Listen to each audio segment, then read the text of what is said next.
स्वागत है आपका इतिहास के इस वीडियो में, जहां आज हम जानेंगे कोसाला के उत्थान और पतन के बारे में। कोसाला राज्य पुरातन कालीन भारत के 16 महाजनपदों में से एक था। उत्तर वैदिक काल में कोसाला एक छोटा सा राज्य था, परंतु 6ठी शताब्दी ईसा पूर्व आते आते उत्तर भारत के 4 शक्तिशाली राज्यों में से एक बन गया। कोसाला राज्य की राजधानी श्रावस्ती थी और यहाँ का राजवंश रामायण काल के प्रभु श्री राम के इक्ष्वाकु वंश से था, जिसके राजा महाकोसाला थे। सन 550 ईसा पूर्व में महाकोसाला काशी पर चढ़ाई कर देते हैं और एक भीषण युद्ध में काशी को परास्त कर देते हैं। काशी पर कब्जा करने के बाद कोसाला की सीमाएं मगध से जा मिलती है और यहीं से मगध और कोसाला के बीच सैन्य संघर्ष की शुरुआत होती है। मगध के राजा बिंबिसार और कोसाला नरेश महाकोसाला दोनों ही युद्ध नीति और कूटनीति के माहिर थे। महाकोसाला इस संघर्ष को रोकने के लिए अपनी पुत्री कोसाला देवी का विवाह बिंबिसार से कर देते हैं और काशी की कर व्यवस्था बिंबिसार को दहेज में दे देते हैं।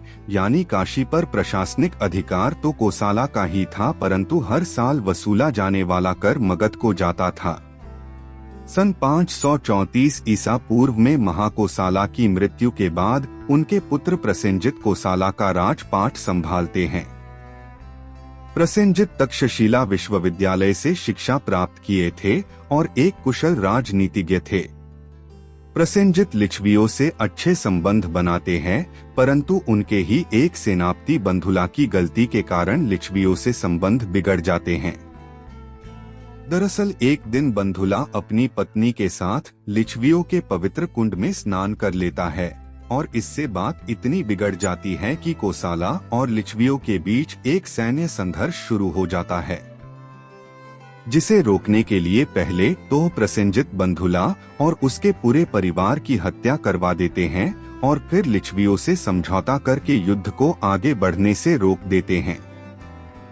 प्रसेनजित के इस कदम से कुछ समय के लिए तो कोसाला युद्ध से बच जाता है, परंतु कुछ वर्ष बाद सन 493 ईसा पूर्व में मगध के राजा बिंबिसार का तख्तापलट उनके ही पुत्र अजातशत्रु कर देते हैं और उन्हें कारागार में डाल देते हैं।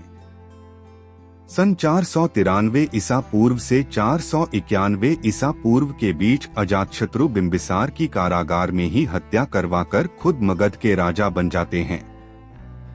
इस घटना से दुखी प्रसेनजित की बहन और बिंबिसार की पत्नी कोसाल देवी की भी मृत्यु हो जाती है। इस घटना के बाद प्रसेनजित काशी से हर साल मगध को दिए जाने वाला कर बंद कर देते हैं। इससे क्रोधित होकर अजातशत्रु सन 490 ईसा पूर्व में कोसाला पर हमला कर देते हैं। काशी के पास लड़े गए युद्ध में अजातशत्रु प्रसेनजित को हरा देते हैं और काशी पर पूर्ण रूप से कब्जा कर लेते हैं। प्रसेनजित जैसे तैसे काशी से बच निकलते हैं और कोसाला पहुंचते हैं। वहां जाकर वो अजातशत्रु को एक समझौते का प्रस्ताव भेजते हैं, जिसको अजातशत्रु स्वीकार कर लेते हैं।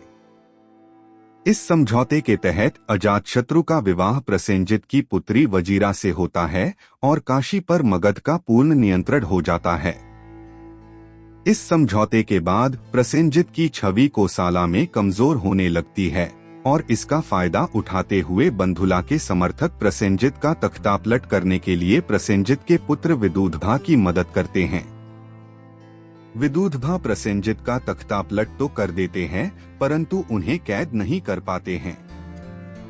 इधर विदूधभा स्वयं को कोसाला का राजा घोषित करते हैं और उधर प्रसेनजित वनों और गांवों में छापामार युद्ध शुरू कर देते हैं। विदूधभा युद्ध नीति में कुशल थे। वो अपने पिता के इस संघर्ष को बहुत कमजोर कर देते हैं। इसके बाद विदूधभा अपना सारा ध्यान एक लंबे सैन्य अभियान की तैयारी में लगा देते हैं।